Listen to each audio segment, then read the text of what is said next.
Okay, imagine this. Your life just stops, freak accident, done. But then you wake up, fantasy world. And here's the kicker, you're not there to be the big hero. Nope.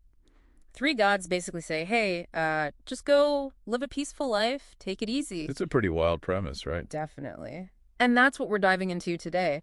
By the Grace of the Gods, or Kamitachi ni Hiroara Otoko for, the original title.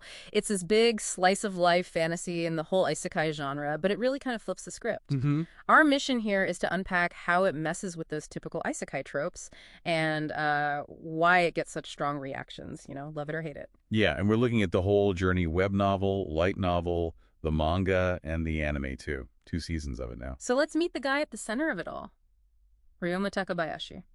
Right, so picture this. He was a 39-year-old salaryman in Japan. Pretty bleak existence, honestly. Lots of trauma in his past. Well, trauma is putting it mildly. Wasn't there some divine interference even back on Earth? There was a really dark twist, actually, involving a pretty nasty god of Earth, causing his death basically for kicks. It's key to understanding why this new life is so different. Ah, okay. So the New Gods game, Lelouch Kufo, they know this history. Exactly. They're compassionate, they see what he went through, and they give him the second chance as an 8-year-old boy specifically so he can heal. Find some, well, simple happiness. Not fight dragons. Okay, so let's dig into that. What makes Ryoma's journey so different? He's not after revenge, not trying to save the princess or anything. Well, the core of it is this intentional slow life idea. It's baked into the premise. His whole goal is psychological recovery, finding joy in just everyday stuff. Mundane things, almost. Yeah, mundane but fulfilling for him. His life, thanks to the gods, is structured around appreciating those small moments. It's a deliberate choice to avoid that constant high-stakes drama you see everywhere else. And that really plays out in the plot, doesn't it? I mean, resolving a potential citywide plague. How did that happen again? It wasn't some epic battle? Nope. Get this. His special slimes clean the public latrines. Seriously. Ha. Okay, that definitely de-emphasizes conflict, cleaning toilets to save the day. It really does. It shows value in unexpected, practical solutions. And that ties into the magic system, too. How so? Ryoma's magic isn't about throwing fireballs. It's described as sort of jack of all trades. But he uses it for incredibly practical things. Daily life stuff. Making things easier, more comfortable.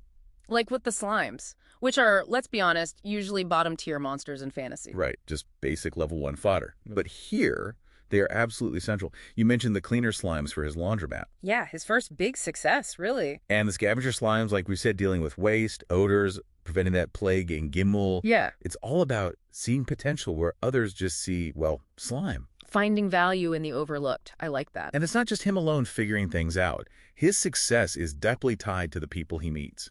The Jamil family, for instance. Yeah. Illyria and her parents, Reinhardt and Reinbach, they sort of adopt him, don't they? Pretty much. They become his surrogate family, his support network. It really underscores that real fulfillment, in this story at least, comes from connection, mutual support, not just being some lone powerhouse. Okay, so we have this gentle story, focused on healing, community, practical magic.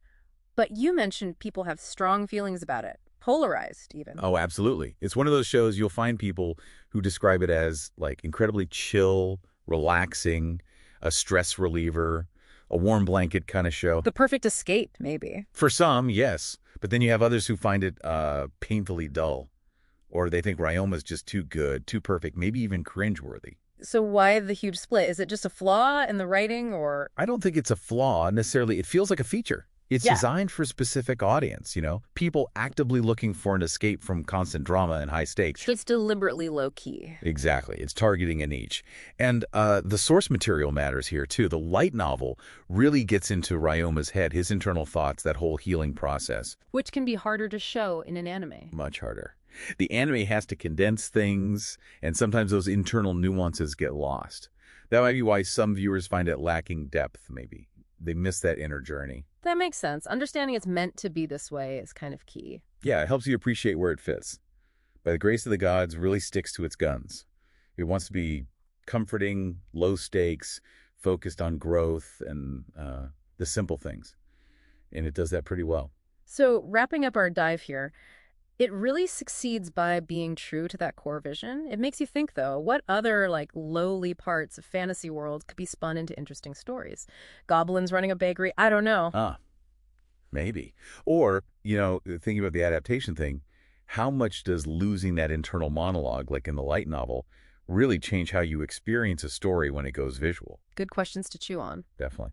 And hey, if this whole discussion made you curious and you want that peaceful escape, maybe give the original light novels a try. You get that full picture there.